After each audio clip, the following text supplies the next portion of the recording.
प्राथमिकताओं में लेते हैं वो ऐसे कौन कौन से काम है और उनसे क्या फायदा पब्लिक को मिलने वाला देखिए, मैं सबसे पहले तो उत्तराखंड देवभूमि की सम्मानित हमारी जनता को, मातृतुल्य माताओं को, बहनों को, बुजुर्गों को, सबको अपना आभार प्रकट करता हूं, उन सबको प्रणाम करता हूं, नमन करता हूं कि उन्होंने 2022 के आम चुनाव में राज्य के अंदर एक पुरानी चलने वाली परिपाटी, एक मिथक तोड़ा और एक नया इतिहास बनाया। हमारे प्रधानमंत्री आदरणीय मोदी जी के नेतृत्व और मार्गदर्शन में यहाँ पर चुनाव संपन्न हुए और पहली बार किसी राजनीतिक दल को लगातार दूसरी बार कंटिन्यूअस प्रोसेस में सरकार में आने का अवसर दिया। और उसमें जो भी हमने संकल्प लिए थे, देवभूमि उत्तराखंड की जनता से जो वायदे किए थे, उन सभी पर हम निर्णायक रूप से आगे बढ़े। बहुत सारे हमने निर्णय भी लिए, बहुत सारी चुनौतियां भी आईं, उन सभी पर काम किया है। समान नागरिक संहिता हमने, जो कि देवभूमि की जनता ने हमें उसके लिए मैंडेट भी दिया था, अपना आशीर्वाद देकर सरकार में आने का अवसर दिया। पहला हमने निर्णय भी वही किया था और विधेयक यहाँ से हमने पारित कर दिया। राष्ट्रपति महोदया ने भी उस पर हमें अपनी स्वीकृति दे दी है।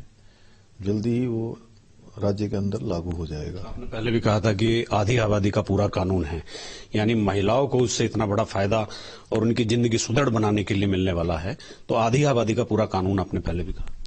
हाँ, निश्चित रूप से आधी आबादी जो हमारी मातृशक्ति है, उनके लिए पूरा कानून है और इससे उनको सशक्तिकरण भी होगा और सुरक्षा भी मिलेगी।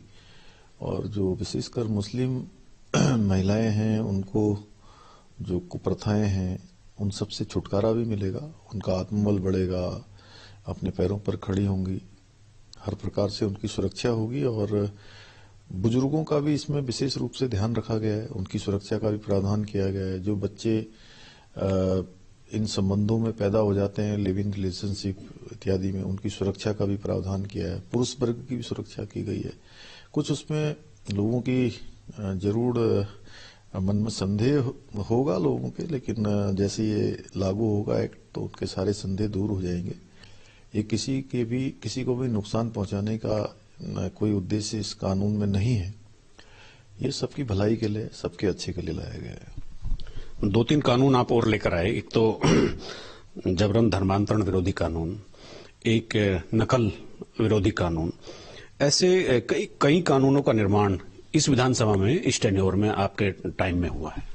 देखिए, नकल का कानून लाना उत्तराखंड की जरूरत थी और लंबे समय से नकल के कारण से ऐसे नौजवान युवा हताशा निराशा की ओर जा रहे थे, जिनको हर बार पेपर लीक हो जाने के कारण से, नकल हो जाने के कारण से योग्यता क्षमता होते हुए भी उनका चयन नहीं हो पाता था। गरीब माता पिता बहुत हताशा में जीवन उनका जाने लगा था। इसलिए हम नकल का अध्यादेश लेकर आए और एक कड़ा कानून लेकर आए।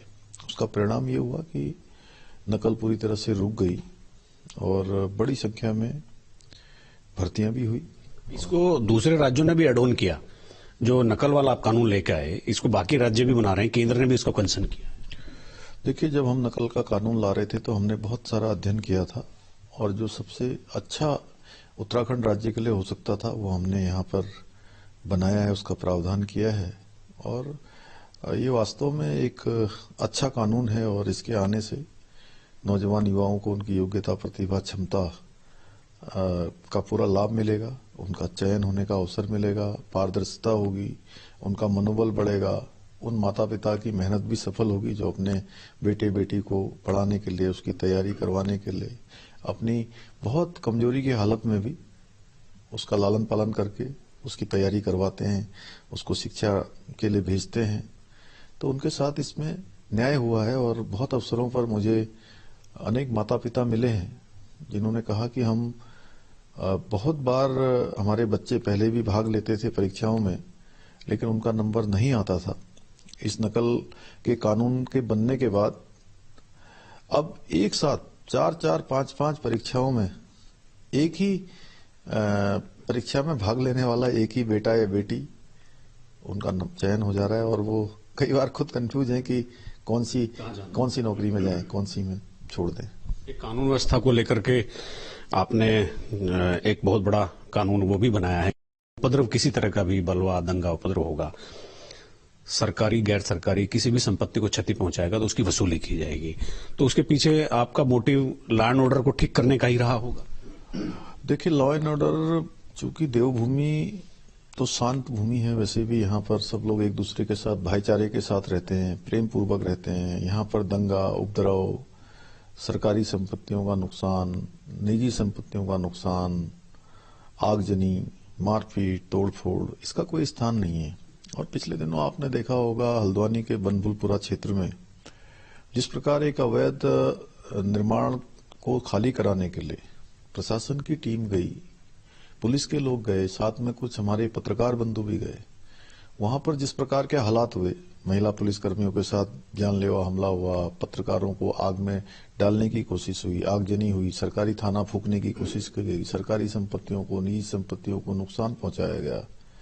तो ये उत्तराखंड जैसे राज्य में इस प्रकार की घटनाओं का, इस प्रकार के उपद्रव का कोई स्थान नहीं है, क्योंकि देवभूमि का अपना एक मूल स्वरूप है और देवभूमि की एक पहचान है। तो यहाँ पर इस प्रकार की घटनाएं भविष्य में न हो, इसकी पुनरावृत्ति न हो, इसलिए ये कानून हम लेकर आए हैं, दंगा निरोधी कानून। इसमें अब कोई भी सरकारी संपत्ति, निजी संपत्ति, दंगा, उपद्रव, इससे नुकसान पहुंचाएगा, क्षति करेगा, तो उसकी क्षति की भरपाई, उसकी एक एक वसूली, मतलब जो भी है एक एक पाई की भरपाई उसी से की जाएगी जो इस कृत्य में शामिल होगा। उसके लिए आपने ट्रिब्यूनल भी गठन करने का भी आदेश दिया है। हाँ, निश्चित रूप से। फैसले तो बहुत हैं धामी जी। महिलाओं को क्षतिज आरक्षण है, खिलाड़ियों को पहली बार सरकारी नौकरियों में आरक्षण मिल रहा है। ऐसे सामाजिक तौर पर लोगों को आगे बढ़ाने के लिए आपने कई फैसले लिए। देखिए, चूंकि मातृशक्ति का राज्य में बहुत बड़ा योगदान है, इसलिए हमने 30% का आरक्षण उसका प्रावधान किया है। आंदोलनकारियों की एक बड़ी लंबे समय से मांग थी, 10% का क्षतिज आरक्षण उनके लिए किया है। 4% का खेल कोटा प्रारंभ किया है, क्योंकि ये यहाँ पर हमारे राज्य के अंदर खेलों में भी अपार संभावनाएं हैं और देवभूमि के साथ, वीर भूमि के साथ ये भविष्य में खेल भूमि के नाम से भी जानी जाए, इसलिए ऐसे प्रावधान किए हैं। इसके साथ साथ अच्छा राज्य के अंदर निवेश हो, एक वातावरण निर्मित भी हुआ है। आज देश दुनिया के लोग उत्तराखंड में अपना उद्योग लगाना चाहते हैं, निवेश करना चाहते हैं। उस दिशा में भी हम आगे बढ़ रहे हैं। 81,000 करोड़ का अभी ग्राउंडिंग भी हमारा 3,54,000 करोड़ की जो निवेशकों के साथ करार हुए थे, उसमें से ग्राउंडिंग की प्रक्रिया भी प्रारंभ हो गई है। इससे निश्चित रूप से उत्तराखंड के हमारे नौजवानों को रोजगार भी अपने घर के पास प्राप्त होगा, यहाँ की आर्थिकी भी बढ़ेगी, रोजगार भी बढ़ेगा। उस दिशा में काम कर रहे हैं, क्योंकि सरकारी नौकरियां हमारी पिछले 2 सालों में लगभग 22 सालों के बराबर नौकरियां जो है सरकारी नियुक्तियां हुई हैं, लेकिन इतनी भर पर्याप्त नहीं है। इससे सभी नौजवान युवाओं को, हालांकि जो बेरोजगारी की दर है वो भी घटी है, 50% का उसमें जो है घटोतरी हुई है, लेकिन उसके बावजूद भी लोग रोजगार से, स्वरोजगार से, हमारे उद्योग धंधे लगाकर, स्टार्टअप, सेल्फ हेल्प ग्रुप, इन सब के माध्यम से एक बड़ा गेम चेंजर आने वाले समय में हमारे राज्य के लिए हो सकता है। तो हम दोनों ही दिशाओं में काम कर रहे हैं, निवेश को भी आमंत्रित भी कर रहे हैं, उनको प्रोत्साहित भी कर रहे हैं और स्वरोजगार को भी कर रहे हैं। मुख्यमंत्री जी की लंबी फहरिस्त है, हमने भी देखा, आपने भी जो काम किए हैं, पब्लिक भी देख रही है।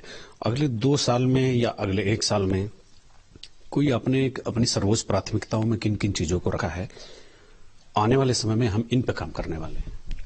देखिए, आने वाले समय में एक तो जो हमारे बहुत सारे प्रोजेक्ट आज केंद्र के सहयोग से भी चल रहे हैं, अनेक हमारे स्मार्ट सिटी के काम होने, नए शहर बनने हैं, ऋषिकेश गंगा कॉरिडोर बनना है ऋषिकेश और हरिद्वार में, शारदा कॉरिडोर हमने प्रस्तावित किया है, यूआईडीबी का हमने गठन किया है और यूआईडीबी के माध्यम से बहुत सारे प्रोजेक्टों को धरातल पर उतारना है। गुंजी का मास्टर प्लान बनना है, कैची धाम का जो सौंदर्यीकरण, वहां की अवस्थापना सुविधाएं, उस पर काम चल रहा है। जागेश्वर धाम का चल रहा है। 4 धामों में जहां हमारे केदारनाथ जी का जो पुनर्निर्माण कार्य चल रहा है उसको जल्द से जल्द पूरा कराना है। हमारे माननीय प्रधानमंत्री जी का वो ड्रीम प्रोजेक्ट है। इसी प्रकार बद्रीनाथ जी का मास्टर प्लान है, हेमकुंड साहब जाने वाला रोपवे है, केदारनाथ साहब जाने वाला रोपवे है, कुमाऊं से गढ़वाल की कनेक्टिविटी को अच्छा करना है। 13 की 13 जो हमारे जनपद हैं उनके प्रमुख डेस्टिनेशन है वहां पर हेली सेवाओं को करना है। पॉली हाउस हमने 17,000 से ज्यादा जो बनाने का लक्ष्य लिया है उसकी धनराशि भी स्वीकृत हो गई है, प्रक्रिया भी आगे चल गई है। जल्दी से जल्दी पॉली हाउस बने, उस क्षेत्र में भी हमें काम करना है। रोजगार के जो अभी पद रिक्त हैं उन पदों पर नियुक्ति की प्रक्रिया करनी है। चारधाम यात्रा आ रही है, कांवड़ यात्रा आ रही है, तो उसके लिए सभी प्रकार की जो व्यवस्थाएं हैं उनको सुनिश्चित करना है। कुल मिलाकर राज्य हिंदुस्तान के श्रेष्ठ राज्यों में शामिल हो, हमारी आर्थिकी दुगनी हो और जो प्रधानमंत्री जी ने बाबा केदार की भूमि से कहा कि 21वीं सदी का तीसरा दशक उत्तराखंड का दशक होगा, वो दशक बनाने के लिए काम करना है। चूंकि आप मुख्यमंत्री हैं तो पॉलिटिकल सवाल बनता है। लोकसभा चुनाव के मुहाने पर हम सब खड़े हैं, प्रत्याशियों के नामांकन चल रहे हैं, तीसरी बार हैट्रिक का अवसर है। 2014 2019 पांचों सीटें भारतीय जनता पार्टी के पास, अभी फिर वही अवसर है, क्या कहेंगे आप? देखिए, राज्य में अनेक काम माननीय प्रधानमंत्री मोदी जी के कालखंड में हुए हैं जो पहले कभी किसी ने सोचे भी नहीं थे। वो सारे काम धरातल पर उतरे और 10 सालों में जो उन्होंने देश के लिए तपस्या की है, अपने इन 10 वर्षों में एक एक पल और क्षण देश को समर्पित किया है, उस तपस्या का फल मिलने का समय आ गया है। और उत्तराखंड से तो माननीय प्रधानमंत्री जी का विशेष लगाव है, उनके हृदय में उत्तराखंड बसता है। हर चुनाव में उत्तराखंड के लोगों ने यहाँ से 5 की 5 सीटें उनको दी हैं और हर बार मार्जिन बढ़ाया है, तो इस बार भी मार्जिन बढ़ेगा, इसमें कोई संदेह नहीं है। डबल इंजन की सरकार भी यहाँ पर जन आकांक्षाएं जो भी हैं उन सभी की पूर्ति के लिए काम कर रही है, अनेक निर्णय भी लिए हैं, तो इसमें कोई संदेह नहीं है। 2014 से ज्यादा 19 में समर्थन मिला था, 2019 से ज्यादा समर्थन 24 में मिलेगा। 500 सीटें एक तरफा भारतीय जनता पार्टी जीतेगी और मोदी जी तीसरी बार देश के प्रधानमंत्री बनेंगे। आपका कहना यह है कि लड़ाई जीत की नहीं है, मार्जिन बढ़ाने की है इस बार? हाँ, निश्चित रूप से। देखिए, जैसे